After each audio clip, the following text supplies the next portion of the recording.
qu'à voir. Des sangliers, des hérissons, des vieux sur des tracteurs à la campagne. Alors ce sont des villes qui sont mal aimées ou mal connues? Oui, parfois elles ont un passé légèrement douloureux ou beaucoup douloureux. C'est un petit peu le cas de Compiègne.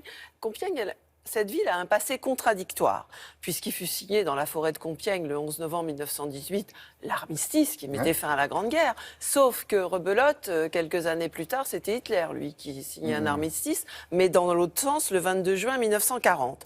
Donc, et puis suivra le camp de Royal-Lieu, où là, c'était un camp de transit pour les camps de concentration en Allemagne.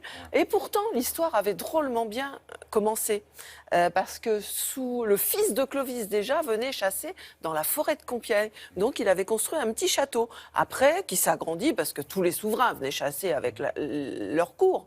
Et puis Louis XV aussi adorait la chasse. Lui, il a fait raser tout le château qui existait pour construire celui qu'on découvre maintenant. Et après, l'histoire s'est emballée dans la magnificence avec l'époque napoléonienne, Napoléon Ier, puis Napoléon III. Tout allait bien jusque-là. Donc là, tout allait bien. Mais il y a eu les épisodes de la guerre qui ont été à double sens. Là, ça a un peu déraillé. À Compiègne, c'est l'armistice, vous savez, quand on parle. Mais le bon armistice et le mauvais armistice, quand on parle de ça, c'est le truc de la guerre, on n'a pas trop envie de visiter. Voilà. Et puis alors, pour rejoindre le sujet d'Isabelle, moi j'ai un petit resto aussi à vous présenter à la fin du sujet. Regardez bien. Allez.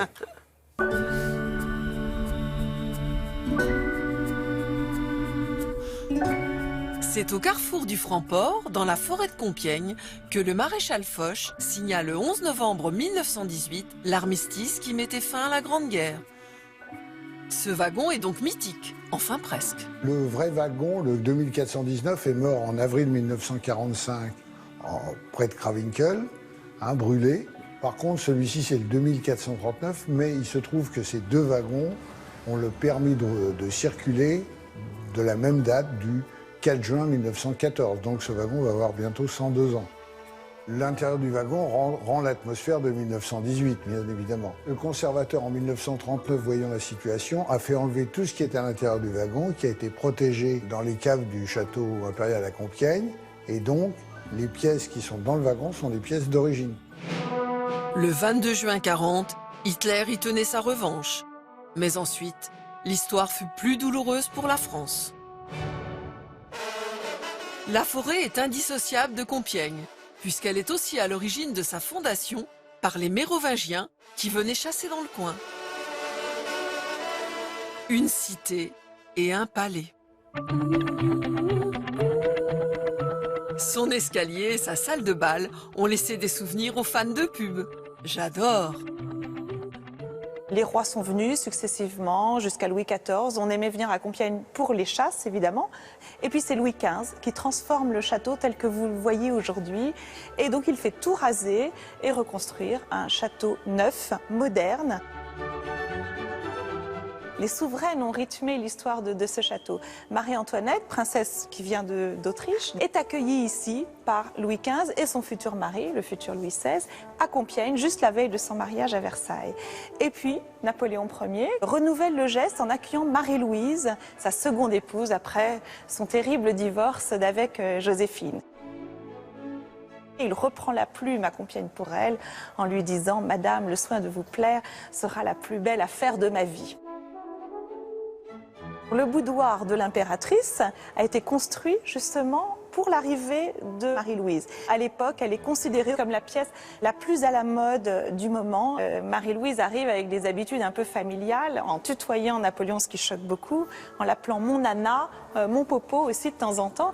Et c'est dans cette pièce qu'elle servait le café après son lever. Et c'était tout à fait inhabituel. La chambre de l'impératrice est incontestablement la pièce la plus somptueuse et en plus pratiquement dans l'état où Marie-Louise l'a connue. Plus tard, Napoléon III et Eugénie poursuivront l'histoire impériale de Compiègne où l'on en apprend tant et tant. Par exemple, que ces curieuses causeuses à 2 places s'appelaient des confidentes, à 3 places des indiscrètes. Et pour vous remettre en selle, rien de tel que l'exposition actuelle sur le vélocipède. On y découvre, mesdames, que l'on doit à ce drôle d'engin la mode de la jupe culotte. Le palais a encore bien d'autres atouts pour vous retenir. Comme ce délicieux salon de thé dans les communs, pour une pause gourmande au Jardin des Roses. Alors, plusieurs choses. Nana, Popo. Oui. Elle l'appelait comme ça, Bah Marie-Louise oui. On va vous appeler Quelle- oui, mais ça c'est Quelle déjà famille fait. a été? C'est Ah, fait déjà, c'est- rassurez-vous. oui, voilà. Nana et Popo. Ah, mon Oui. petit Popo. Oui. Alors Et l'exposition. là, c'est quoi ça, ce qu'on a vu à la Ça, fin? c'est un petit salon de thé, d'un romantisme, où on mange des gâteaux. On peut aussi y déjeuner le midi rapidement, mais c'est absolument délicieux. Bon. Et pleine vue sur le château, la forêt. Et j'ai même trouvé pour une prochaine émission, William, du samedi, une chambre d'hôte. Je vous la fais à part, celle-là, si D'accord. vous voulez. Et l'exposition jusqu'au 25 juillet. Parfait, merci beaucoup.